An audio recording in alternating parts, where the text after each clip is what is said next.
रंगीला हिसार, खाटू जी हिसार देखने वाले मेरे सारे दर्शकों को बहुत बहुत राम राम। खाटू जी की तरफ से, मेरी तरफ से, और हमारे बीच में बैठे हैं आज हमारे गेस्ट मिसिस सुखीजा। तो इनसे आपको भाई इंट्रोडक्शन ये खुद देंगे आप अपना। तो आंटी जी अपना इंट्रोडक्शन दो एक बार। हाँ, फिर मैं मिसिस सुखीजा बोल रही हूँ। मेरे हस्बैंड एचयू में प्रोफेसर थे, डबल पीएचडी करी हुई थी उन्होंने, और बायोकेमिस्ट्री में और एंटोमोलॉजी में। और मैंने एस ग्रेशिया में उनके, पहले तो मैं होम लेडी थी, उसके बाद मैंने जॉब करी। उनकी 1990 में डेथ हो गई थी, जबकि बच्चे बड़े छोटे छोटे थे, और मैं भी उस समय यंग थी और सुंदर थी। और इसलिए फिर मेरे को बहुत ज़्यादा स्ट्रगल करनी पड़ी। मेरे को सबने बोला कि कैसे 3 बेटियों के साथ, 3 बेटियां भी मेरी बड़ी सुंदर और मैं भी, तो तुम आप कैसे रहोगे। मेरे को स्ट्रगल तो बहुत करना पड़ा, पर मैंने, मतलब उस समय जब एक हस्बैंड की डेथ हो जाती है तो एक किस्म से दुनिया ही लूट जाती है। मतलब एक रानी की जगह एक गोली बन जाती है, राजपाट सारा उजड़ जाता है। ये लाइन जो रानी की जगह गोली बन जाती है, मतलब एक नौकरानी बन जाती है। हाँ, मतलब जिस महिला का पति चला जाता है तो वो पति उसको रानी बना के रखता है, और जब वो पति चला जाता है इस दुनिया से तो वो महिला रियलिटी, या इस बात में कितनी रियलिटी है, कितनी सच्चाई है आंटी भी। मतलब पति जाने के बाद में वो क्यों ऐसे दासी की तरह, लोग नौकरानी की तरह। हाँ, क्योंकि वो लोग सोचते हैं कि भी ये अब किसके लिए श्रृंगार करेगी, किसके लिए बिंदी लगाएगी, मतलब ऐसे, क्योंकि वो सोचते हैं कि बिंदी लगाना एक पति के लिए ही होता है और श्रृंगार करना एक पत्नी के लिए ही होता है। जिसका हस्बैंड चला जाए उसका कुछ भी नहीं रहता। मगर मैं पहले तो खुद का भी मेरा यही विचार था, क्योंकि जब दुनिया लुट जाती है, जिसके ऊपर बीतती है वही जानता है। मैं भी अपनी चूड़ियाँ उतार के फेंक देती थी, कंघी मैं नहीं करती थी। पर वो बात ये है कि भाई उसमें भी उतनी स्ट्रगल के बाद जब मैंने अपनी तीनों बेटियों को देखा कि मेरे को, मैं ऐसे रहूँगी तो मेरी बेटियां भी ऐसे रहेंगी। और जब एक माँ अपनी बेटियों को, आप खुद तो माई होना स्वीकार कर सकती है, मगर अपनी बेटियों को गंदे कपड़े या सिंपल कपड़ों में नहीं देख सकती, क्योंकि मेरी बेटियां भी राजकुमारी जैसे रहती थी। जब बाप होता है तो उनकी हाँ, बेटियां बेटे, हाँ, सब राजकुमारी की तरह रहते हैं। हाँ, राजकुमारियों की तरह ही रहती थी। हाँ, तो फिर वो जैसे अंकल जाने के बाद में आपने ये देखा कि भी बेटियां भी जैसे वो उस टाइप की क्यों किसी से दबे, यही कहना चाहते हैं ना। हाँ, हाँ, कि भी हाँ, क्यों किसी से दबे, क्यों अच्छे कपड़े ना पहने, क्यों हाँ, ना पहने हाँ, हैं। हाँ, और वो उनकी क्या, मतलब बच्चे आपके कितने, किस उम्र में मतलब अंकल चले गए बच्चे, या कितने बच्चे साल के? देखो, मेरी सबसे छोटी बेटी 6th क्लास में थी। अच्छा। और बीच वाली बेटी 9th में थी। अच्छा। और सबसे बड़ी वाली 10th में थी। अच्छा, अच्छा। तो कोई भी मतलब स्कूल से अभी बाहर कॉलेज गोइंग नहीं बना था, स्कूल में ही बच्चे थे। तो बच्चों को, जब बच्चों ने आपको ऐसे हालत में देखा, जब अंकल गए और आपको कहते हो, बताते हो कि ये मैं डिप्रेशन में काफ़ी दिन तक रह गई थी। हाँ, मेरे को बहुत डिप्रेशन हो गया। मैं चूड़ियाँ उतार के फेंक देती थी, कंघी मैं नहीं करती थी। फिर बच्चों को जब देखा कि भी वो बहुत ही सहम गए और वो भी उसी हालत में रहने लगे। अब माँ ढंग से नहीं रहेगी तो बच्चे कैसे अपना श्रृंगार करके बैठ जाएंगे अच्छे कपड़े। तो उनके कपड़े भी ऐसे अलमारियों में पड़े रहे, राजकुमारियों की जगह तरह रहती थी। और वो मेरे से देखा नहीं गया। मम्मी आप अच्छे से तैयार हो। फिर मेरे को वो मैं थोड़ा सा आपको बताती हूँ कि जहाँ हिसार में मैं रही, क्योंकि जब मेरे हस्बैंड की डेथ हो गई तो मेरे जो ससुराल वाले थे उन्होंने कहा कि भाभी हमारा हिसार में है कौन, आप हिसार में क्यों रहोगे, अब हम आपको फरीदकोट लेके जाएंगे, क्योंकि फरीदकोट मेरा ससुराल है, वहाँ सारा परिवार था। तो मैंने बोला कि जहाँ मेरे डॉक्टर साहब मुझे छोड़ के गए हैं, मतलब मेरे हस्बैंड छोड़ के गए हैं, मैं वहीं रहूँगी। और जहाँ के लोग बहुत अच्छे, हिसार के बहुत, मैं कभी जातिज़म को मानती नहीं हूँ। यहाँ पे जाट भी थे, पंजाबी भी थे, क्रिश्चियन भी थे। मेरी बेटियाँ कैंपस स्कूल में पढ़ी हुई है, कैंपस स्कूल। तो उन टीचरों, वो सारी मेरी फ्रेंड थी तो कैंपस आंटी जी एक मिनट में बीच में बात करना चाहती हूँ, क्योंकि जैसे आपको ये नहीं लगा कि आप अकेले कैसे पालोगे, कभी आपने ये सोचा कि मैं या तो ससुराल वाले साथ दें आपका, या फिर आपके मायके वाले साथ दें, बिना सहयोग के आपने कैसे चैलेंज ले लिया था ये कि बिना अकेले रहना। हाँ, वो शुरू में तो बहुत मुश्किल हुई। बहुत मुश्किल ऐसे हुई कि भाई मैं डिप्रेशन में चली गई थी, मेरे को होश नहीं रहता था। और फिर डॉक्टर भी इंजेक्शन दे के मेरे को सुलाए रखते, क्योंकि उठूंगी तो पागलों वाली हरकतें करूंगी। तो फिर मैंने जब अपनी बेटियों का मुंह देखा, मेरे को मेरी मेरी एक बड़ी सिस्टर थी, उसने कहा, मैंने कहा कि मैंने तो मरना ही है, अब मेरा जीने का कोई है नहीं, एम नहीं रह गया।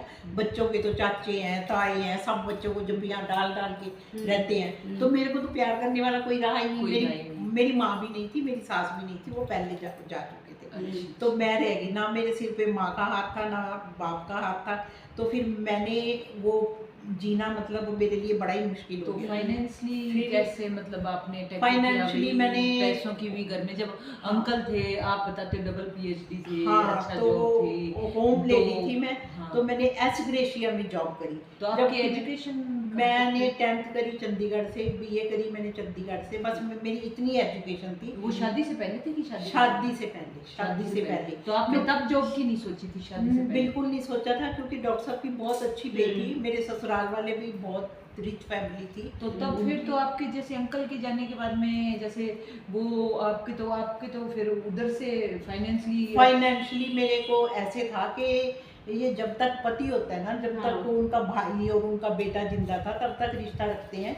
बाद में सबको अपनी मतलब उसका मोह हो जाता है, अपनी जायदाद का, पैसे का, कि क्यों दे भाभी को, क्यों दे। और मेरे को कुछ पता भी नहीं था, मैं क्योंकि डॉक्टर साहब इतने मतलब शार्प माइंड कह लो या अच्छे दिमाग के कह लो, तो मेरे को इन बातों को भी मैंने फाइनेंशियली सोचा ही नहीं था, क्योंकि मेरे को कभी दिक्कत नहीं आई, क्योंकि बहुत पैसा था।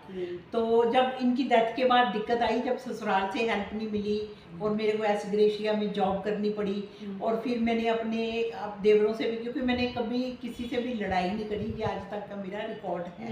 कोई भी हिसार में ये नहीं कह सकता कि मिसिस स्क्वीजा ने हमारा ये देना है या उससे हमने बिना उन्होंने आपको मतलब तो उनको मैंने हाथ जोड़ के ये बोल दिया था, ये मेरी सच्चाई है जो भी मतलब ये, कि भी मैं अब बच्चों की चौकीदारी करनी है। जब मुझे होश आया ना जी बच्चों के लिए कि भी मैंने जीना है, मेरी बहन ने कहा जब तू तेरा मरने को मन करे ना, तू अपने बच्चों के सिर पे हाथ फेरना, उनके मुंह पे प्यार करना और मरने चली जाना मरने। देखो कितनी अच्छी बात। तो फिर मैं ना, हाँ, वो मेरे को ना एक हाथ में चुन्नी बांध के और एक हाथ में वो अपनी चुन्नी मतलब पकड़ के सोती थी, दूसरे हाथ में मेरे एक मनोहर लाल कालरा जहाँ के एमएलए थे, उनकी जो मिसिस थी कालरा आंटी, वो मेरे को चुन्नी बांध के इधर सोती थी, क्योंकि मैं पागल होके उठ के भागने लगती थी, क्योंकि मेरी तो दुनिया। अंकल नहीं थे तो उसके बाद में आंटी ने बताया कि उनकी ये हालत थी, और उसके बाद में आज आप देख रहे हो हमारे आंटी को, जैसे आपकी उम्र आंटी कितनी होगी? 77। तो 77 साल की उम्र में,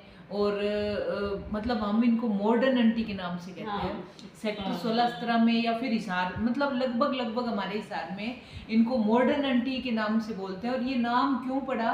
क्योंकि आज भी ये कहीं भी जाते हैं 70 साल की उम्र में भी इनको माथे पे बिंदी, एक बार कहीं हम जाते हैं तो जल्दबाजी में हम भूल जाते हैं कहीं भी ऐसे तैयार व्यार होके जाना, और ये माथे पे बिंदी, होठों पे लिपस्टिक, ये पूरा बन ठन के। हाँ, मैं ऐसे तो ही ये शुरू से जिसने भी मुझको देखा है ऐसे ही देखा होगा।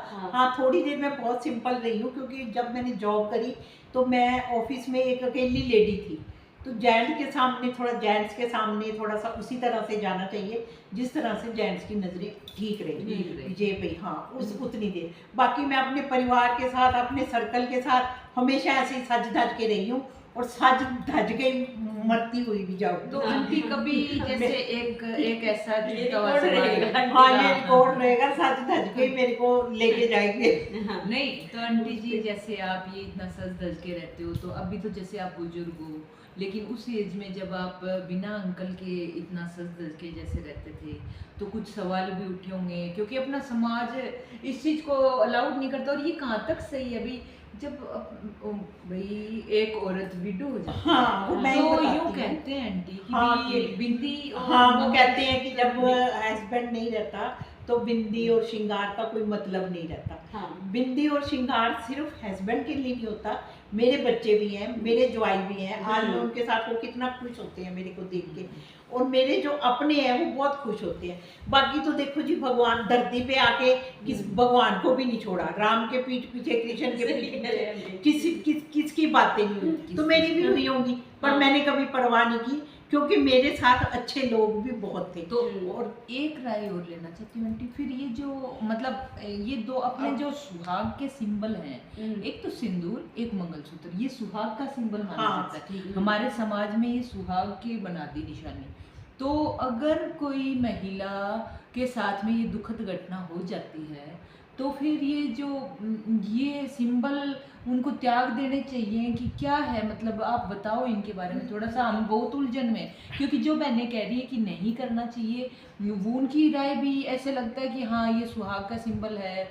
कई बार फिर वो जो महिलाएं कर रही हैं, उनकी भावुकता और उनकी जो विचार देख के ऐसा लगता है कि करना चाहिए। तो क्या इनके बारे में बताओ आंटी कुछ। हाँ बेटा, मैं बताती हूँ कि जो ये तो ठीक बात है कि भाई जो ये हमारी मान्यता है कि ये जो पति की डेथ हो जाए तो मंगलसूत्र और बिंदी। मगर ये देखो ना, पहले तो बाल भी मुंडवा देते थे, गंजा कर देते थे, एक अलग से रहते थे, तो वो बात हमने छोड़ी ना, अब कोई बाल तो नहीं मुंडवाता। अच्छा, सफ़ेद धोती सफ़ेद कपड़े पहनते थे, हमने छोड़े ना, क्योंकि अच्छा नहीं लगता। सब भगवान किसी का ना करे, सब मेरी बहू बेटियां सुहागन रहे। आज मेरी कोई बहू बेटी मेरी अपनी है, जो भी कोई हो गई, विडो हो गई, तो क्या मैं उसको सफेद कपड़ों में देख पाऊंगी? मेरे तो आंसू आते हैं, मेरा दिल दहल जाता है कि मैं कैसे, मैं उसको अच्छा पहनाऊंगी, अच्छा खिलाऊंगी, तो मेरी खुशी उसी में होगी ना। अच्छा, मेरे पति हमेशा मुझे सजी धजी देखना चाहते थे, तो क्या मैं अब ऐसे रूली फिरूंगी तो क्या उनकी आत्मा को शांति मिलेगी? वो जिस मेरे को तो यही समझाया गया मेरे घर के बड़ों ने कि भी वो सब कुछ यहाँ छोड़ गए हैं, लेके तो कुछ नहीं गए ना।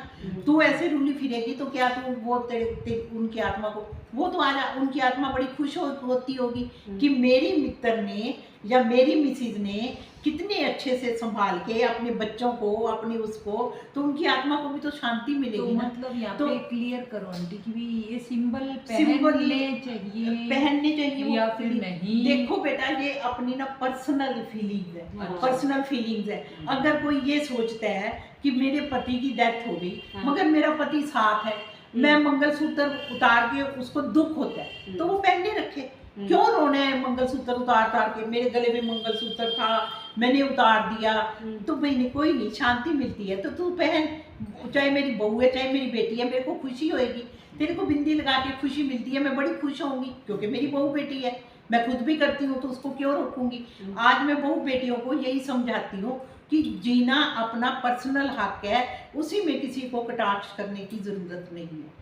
उसमें अपनी, उसमें जैसा दिल करे वैसा करो। अगर कोई मानता है कि मेरा पति मेरे साथ है, मैं ये उतार दूं तो मेरे को लगेगा कि मैंने तो उनको अलग कर दिया, नहीं अलग करना चाहती, ठीक है। तो अब मेरे को बिंदी, मैं सत्संग पे जाती हूँ, मैं धर्म के साथ भी जुड़ी हुई हूँ। ये 16-17 सेक्टर में मैं सत्संग, सारे मेरे को सत्संग वाली आंटी भी बिल्कुल, सत्संग वाली, इनके बिना एक भी सत्संग नहीं होता हमारा। हाँ, तो कोई वो बल्कि मेरे से पूछ के डेट रखते हैं सत्संग की कि आंटी आप यहाँ हो ना, इस दिन सत्संग करवा ले, आंटी आप आओगे तो हम सत्संग। तो अपना धर्म भी तो अलाउड नहीं करता, कहते हैं सुहागिन स्त्री। तो मैं सनातन धर्म के साथ जुड़ी हुई हूँ। जब बिंदी लगाने लगते हैं ये सब, जब मैंने पति के नाम की बिंदी इतनी देर लगा दी, तो मैं अब भगवान के नाम की बिंदी को क्यों मना करूंगी? बड़ी खुशी से लगवाती हूँ। वो भाव, आंटी क्या कहना चाह रही है यहाँ पे? आंटी कहना चाह रही है कि वो भाव की बात है, सारी भाव की, भगवान को बिंदी लगा के। लेडी जो लगा रही है वो आप कैसे निर्धारित कर सकते हो उसको कि मैंने बिंदी, ये जो तिलक लगा रखे है, ये भगवान का लगा रखे है, मेरे पति का लगा रखे है। आप दूसरे कैसे उस भाव को समझ सकता है? वो आदमी समझ सकता है जो खुद लगाता है, किस भाव से लगाता है। नहीं, तो जिस भगवान को तिलक लगा दिया बेटा, वो भगवान का आशीर्वाद मेरे पास तिलक के रूप में आ रहा है, तो मैं क्यों मना करूँ? जैसे अपने अंटियां, मैंने देखा है कई अंटियां अपने हथेली पे लगा लेती हैं। मेरे को पता नहीं था, मैं जाते ही सीधा कई बार तिलक लगाती थी, तो आंटी के सीधा माथे पे वो आंटी ऐसे ऐसे करी, मैंने कहा क्या हो गया अचानक? फिर वो हाथ देती है, यहाँ लगा दो बेटा टीका। तो लेकिन हमारे चैनल में जैसे आंटी बाला ताई थी, हमारे चैनल की जो पार्टनर थी, और आजकल थोड़ा वो आउट ऑफ दूर रहने लगी, जैसे स्टेशन हो गए, चले गए, तो फिर वो जैसे वो माथे पे लगाती थी। हाँ, जब भी सिंदूर आता था, कीर्तन में कोई तिलक लगाने आती, वो भी उनके भी अंकल जी एक्सपायर हो रखे हैं, तो वो सीधा माथे पे लगाते थे और फिर मेरे को घर आके बताते थे कि भी जब मैं माथे पे सिंदूर का टीका मेरे लग रहा था तो कीर्तन में काफ़ी महिलाएं बैठी होती हैं तो वो यूँ देखती हैं कि भी ये माथे पे क्यों लगवा रही है, तो क्या भगवान का तिलक है, मैंने लगा लिया और मैं लगाऊंगी, मेरे को किसी का डर नहीं लगता, मेरे को बताती थी। तो मतलब एक चर्चा का विषय तो हो जाता है। होने तो बेटे चर्चा का विषय किसी, आपने साईं बाबा की कहानी ये टीवी में देखी, आपने रामायण रोज देखते हो, तो चर्चा किसकी नहीं होती, चर्चा तो होती है पर पॉजिटिव वे में लोग, जैसे अपने नेगेटिव छोड़ दो पॉजिटिव, मैं तो पॉजिटिव वे में लेती हूँ जो मुझे अच्छा लगता है। ये बात है। जो मुझे सिंगर कौन सी थी वो अनुराधा पौडवाल, उसने भी मंगलसूत्र और बिंदी लगाई हुई है। अच्छा, अनुराधा पौडवाल के हस्बैंड नहीं है? नहीं है अनुराधा पौडवाल, क्योंकि उनके एक्सीडेंट उनको देखने से वो माता पता भी नहीं चला। वो भेटा गाते थे उनके हस्बैंड भी, मैं नाम थोड़ा मेरे को याद नहीं है, अब वो भजन गाती है अनुराधा पौडवाल। तो वो भी मतलब बिंदी लगाती है और मंगलसूत्र पहनती है, लेकिन वो किस भाव से पहनती है? वो इस भाव से पहनती है, अपने पति की याद में ही पहनती है। इस पे किसी का कैरेक्टर पे तो वो नहीं उसका तो आंटी लेकिन पहन रखा है अपने, ये मतलब अंकल की याद में पहन रखा है। तो इसको मतलब आप गलत कैसे साबित कर सकते हो कि तो फिर तो आंटी जैसे मंगलसूत्र कह दिया कि यूं भी पहन सकते हैं बिना ये सुहाग की निशानी मत समझो, तो फिर हमारी लड़की भी पहन लो। फिर कुंवारी लड़की तो ऐसे है ना कि वो खुशी होती है, पति पहनाता है तो पति की उसको याद रह जाती है कि मेरे को वो फेरों पे उसने डाला था मंगलसूत्र, वो हाथों से डाला था, तो अच्छा लगता है। अब हम बिंदी है, बिंदी हम बेटियों को नहीं लगाते, बल्कि बेटियों को पहले लगाते हैं, शादी वाली लड़कियों को बाद में लगाते हैं, बहुओं को बाद में लगाते हैं, बेटियों को बिंदी लगाते हैं। तो कोई उनकी शादी थोड़ी ना हुई। आंटी कहना चाह रही है जो पति ने दी हुई चीज जो उन्होंने गले में डाल दिया ना, तो वो तेरी मर्जी है उतार या ना उतार, वो अपने किस भाव से अपनी पर्सनल, आपकी पर्सनल फीलिंग्स है, आपकी पर्सनल फीलिंग्स है, जैसा आप चाहो जीने का सबको हक है। मेरे ख्याल में सो किसी को भी इसके बारे में कटाक्ष नहीं करने चाहिए, आज़ादी से जीने का सबको हक है, आज़ादी सबको मिलनी चाहिए और सब खुशी से मतलब रहे। तो जैसे हम किसी को खुशियां बांटें, अगर खुशियां नहीं बांट सकते तो कम से कम कटाक्ष भी ना करें। नहीं कटाक्ष नहीं, जैसे बहनों का ये है कि भी मेकअप ही सब कुछ है क्या, मतलब मेकअप से पेट थोड़ी बढ़ता है, अगर इसको ना करेंगे तो भी तो कोई फर्क नहीं पड़ने वाला। नहीं फर्क मतलब तो नहीं पड़ेगा, आप भी थोड़ी आप एक बार तैयार होके अपने शीशे में मटक के देखो, आप में कितना कॉन्फिडेंस आएगा, अपने आप को अच्छा लगेगा। आपने देखा कभी, आपने कभी देखा जो भी ये चैनल देख रहे हैं, कभी आप भी आंटी की तरह फुल 77 साल की उम्र में आईलाइनर लगाते हैं आंखों पे, बिना आईलाइनर के कभी घर से बाहर नहीं निकले, और शुरू में हमको भी लगा अजीब, लेकिन जब इनके पास में रहे तो देखा कि मतलब आदमी क्या है अंदर से, क्या है मतलब देखने से ये चीज नहीं, वो अंदर से वो कर्म क्या कर रहा है वो मेन है, वो क्या कर रहा है। जैसे हमारे आंटी सोशल वर्क भी है और धार्मिक, मतलब सत्संग, इनके बिना कोई सत्संग नहीं होता हमारे सेक्टर में। और पॉजिटिव, इतनी पॉजिटिव हैं कि कभी मैंने आंटी जी के मतलब 10 साल से मैं जानती हूँ, लेकिन कभी नेगेटिव नहीं निकला। कभी किसी के लिए नहीं किया, कोई किसी ने कह दिया, किसी ने कुछ कह दिया तो भी हंस के निकल गए, मतलब कभी किसी के बारे में बुराई नहीं। ये सबसे प्लस पॉइंट ये है, ये सीखने के लिए मिलता है। देखो अगर कोई नेगेटिव कह भी देता तो उसके अपने विचार हैं, मेरे अपने विचार हैं, उसने अपने व्यक्त कर दिए, मैंने अपने व्यक्त कर दिए, तो क्या फर्क, उससे लड़ाई क्यों करनी है। तो आंटी अंकल जी के जाने के बाद में जैसे बच्चों का आपने कहाँ तक क्या बच्चों को मैंने ये मतलब 3 बेटियां हैं, बेटा मेरा नहीं है। अच्छा बेटा नहीं था? नहीं है, मैं वो चैनल पे मुझे कहना पड़ रहा है कि बेटा नहीं है, अदरवाइज मैं कभी कहती नहीं, मैं कहती हूँ 3 बेटियां 3 बेटे हैं, क्योंकि बेटियां भी वही हैं, बेटे भी वही हैं। तो चैनल पे मैं इसलिए बोल रही हूँ क्योंकि जो बात है वो, क्योंकि जेंडर आपको समझ आ जाए कि भाई अच्छा। हाँ, तो बेटियों को मैंने बेटा बना के ही पाला, बेटा बना के ही रखा। उनको कभी मतलब जैसे समाज से तो सिक्योर थोड़ा रखना ही पड़ता है, बाहर समाज से, तो उनको कभी 8 बजे कभी कहीं इंटरव्यू पे जाना है, कभी उन्होंने किसी पार्टी पे बर्थडे अपनी फ्रेंड के, तो उनके साथ मैं जाती थी उनकी इंटरव्यू, कभी अहमदाबाद दिलवाने जा रही हूँ, कभी मैं दिल्ली जा रही हूँ।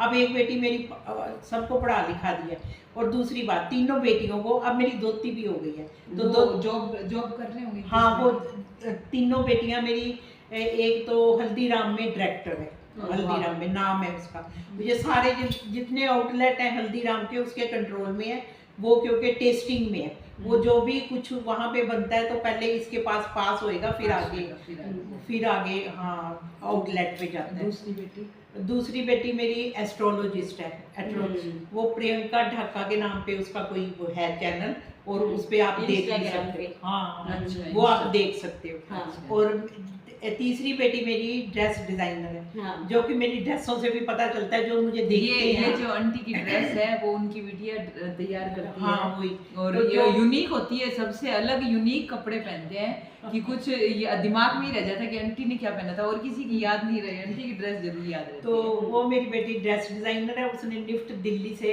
ड्रेस डिजाइनिंग मतलब काफी अच्छे संस्थान से बच्चों को हाँ, एक मतलब 3 साल की डिग्री करी है उसने।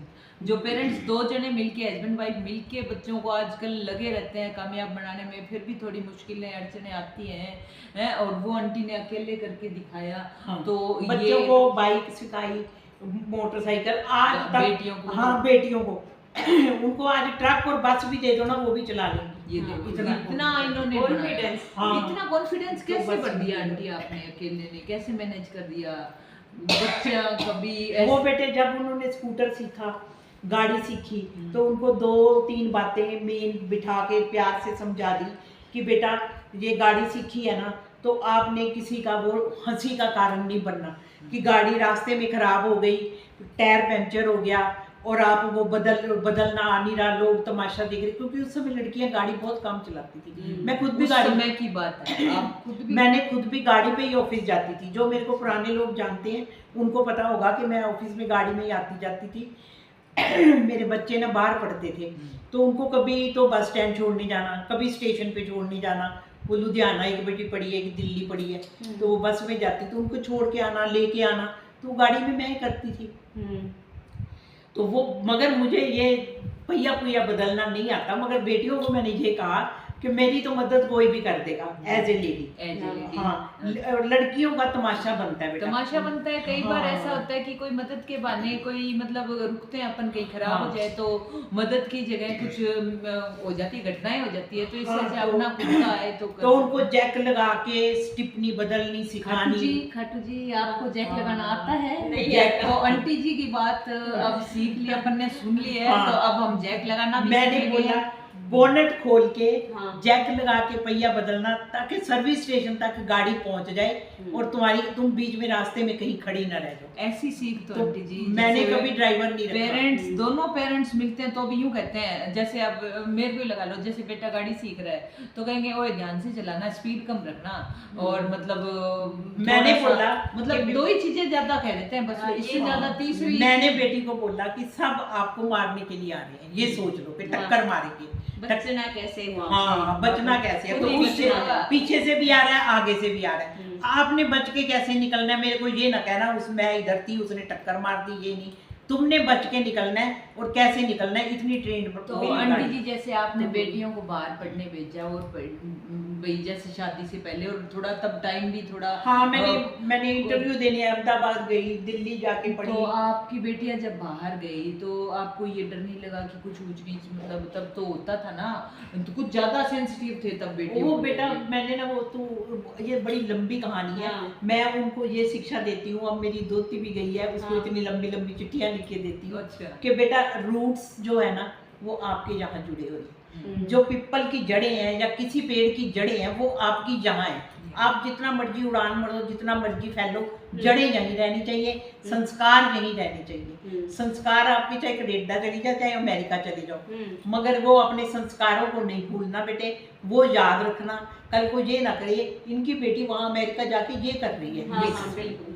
ये तो सुनने ये संस्कार होते हैं जो ये मतलब अंदर संस्कारी बन काम जाते आते हैं, ये अपने ये बच्चों को मेकअप, ये मेकअप, हाँ। ये तो खुद की खुशी के लिए, हाँ, खुशी ये के कहने से अपने बच्चों की खुशी के लिए, मेरे बच्चे बड़े खुश होते हैं और हाँ, खुद की मेरे खुशी बच्चे के को लिए देख के, है। हाँ। तो मेरे- ये आज के इंटरव्यू हमारा आज का एक छोटा सा सर्वे था, और हमको हमारी तो ये है ही मतलब एक जिनको देख के हमको इम्प्रेस हो जाते हैं हम इनको कि भाई क्या एक मतलब कुछ सीखने को, जब भी इनके पास में अगर 5 मिनट भी बैठ जाते हैं ना कुछ सीखने को मिलता है। तो हमने सोचा कि इनका इंटरव्यू आपके सामने मतलब दिखाते हैं, कुछ आप कोई बहन प्रेरित होगी आंटी से हैं, और आंटी जी की जो भी बातें आंटी जी ने बताई आपको कैसी लगी, आप मतलब कुछ अजीब लगा तो भी कमेंट बॉक्स में ज़रूर लिखना, कुछ अच्छा लगा आंटी जी के बारे में, कुछ पूछना चाहते हैं तो कमेंट बॉक्स में ज़रूर लिखना, हमारे आंटी जी को भी अच्छा लगेगा।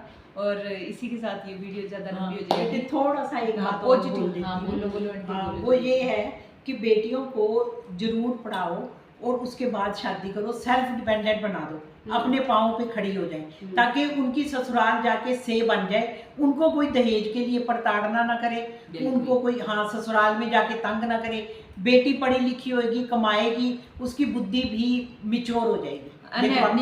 कुछ भी अनहैपनिंग हो जाता है अपनी हाँ, तो बेटी जो है ना पढ़ी लिखी होगी तो वो अपने पैरों पे खड़ी हो सकती है। तो बेटा मैंने अपनी दोती मेरी पढ़ने गई है ना, अपनी बेटियों को भी उसको ये बोला है कि बेटा मेरे को ना शादी करवाने की कोई जल्दी नहीं है, जवाई लाने की कोई जल्दी नहीं है, तेरे को कुर्सी मिल जाए, तेरे को कुर्सी पे मतलब अच्छी पोस्ट मिल जाए, जवाई अपने आप आ जाएंगे, तू अफसर लगी होगी जवाई अपने आप मिल जाएंगे। नहीं तो कहती है ना मरने से पहले मेरी दोती की शादी देख लो, मेरे दोते की शादी देख लो। यही कहते हैं ना, यही बुजुर्ग यही कहते हैं। मैं कहती हूँ कि नहीं बेटा मैं तेरे को कुर्सी पे देख लूँ, कुर्सी पे सेट। तो आज से ये विचारधारा चेंज कर दो कि मरने से पहले ये देख लूं, दोता देख लूं, या फिर ये जवाई देख लूं, ये कर ला। अब ये कहना है कि मैं एक बड़ी सी कुर्सी पे देख ले, एक बड़ी सी पोस्ट पे देख ले अपने बच्चों को। और क्या मतलब कमेंट में जरूर बताना, हमारी आंटी के लिए हौसला बढ़ाने के लिए हम आपके बताएंगे, आंटी को पढ़ के सुनाएंगे। बाकी कुछ मेरे से गलत बोला गया तो मैं माफी चाहती हूँ, क्योंकि मैं बुजुर्ग लेडी हूँ, कोई बहुत नॉलेज वाली भी नहीं हूँ और बिल्कुल घरेलू हूँ। हाँ 16-17 सेक्टर में रहती हूँ और बहुत सबका मेरी सारा ये 16-17 सेक्टर कोई बगाना नहीं है, ये सारी मेरी बहू बेटियां बहनें सब मेरी अपनी है। और इनके परिवार में कोई प्रॉब्लम होना तो वो मेरी प्रॉब्लम है, इनका दुख है वो मेरा दुख है, इनका सुख है वो मेरा सुख है। इनके सुख में जाके खूब नाचती हूँ, इनके दुख में जाके इनका दुख में तो जैसे हमारे सेक्टर में कई बार कई घटनाएं हो जाती है, महिलाएं आती हैं दूर से आती हैं, कई बार पता चल जाता है क्योंकि ये सोशल वर्कर भी है जैसे, तो आती है वो मतलब आंटी उनको 2-2 3 तक घर पे भी रखती है, कुछ उनको मोटिवेशन देती है और जैसे उनके परिवार वालों से भी बात करके उनको कई बार सास बहू की बेटा नहीं बनती, कई बार घर में कोई पति से प्रॉब्लम होती है तो समझा बुझा के, जैसे कुछ सास अपना ठीक रोल अदा कर दे ना तो पति की तो कोई बात नहीं, बहू टिक जाती है। अगर सास का रोल गलत हो ना तो बहू का टिकाना मुश्किल हो जाता है। तो सास का रोल सुधार लो भाई, हाँ है ना, वो सुधार लो। और एक गुण और बता देती हूँ कि बहू को अपना बना के रखोगे ना तो बेटा अपना ही है, तो बहू को प्यार दो, बेटा आपका अपना है। अगर बेटे को अपना बनाते रहोगे ना तो बहू हाथ से चली जाएगी। चलो ये आंटी मेरे 2 बेटे हैं, ये बहुत बढ़िया राय दी आपने, इसी के साथ सही है तो राय लेनी पड़ेगी। चलो धन्यवाद जी आपका, बहुत मैं माफी चाहती हूँ कुछ गलत बोला गया हो, आपके विचारों के साथ कुछ विरुद्ध हो फिर भी मुझे माफ करना, पर ये मैं अपने विचार अपने आपके आप कमेंट में अपने विचार जरूर लिखना हमारे आंटी जी के लिए। धन्यवाद। धन्यवाद।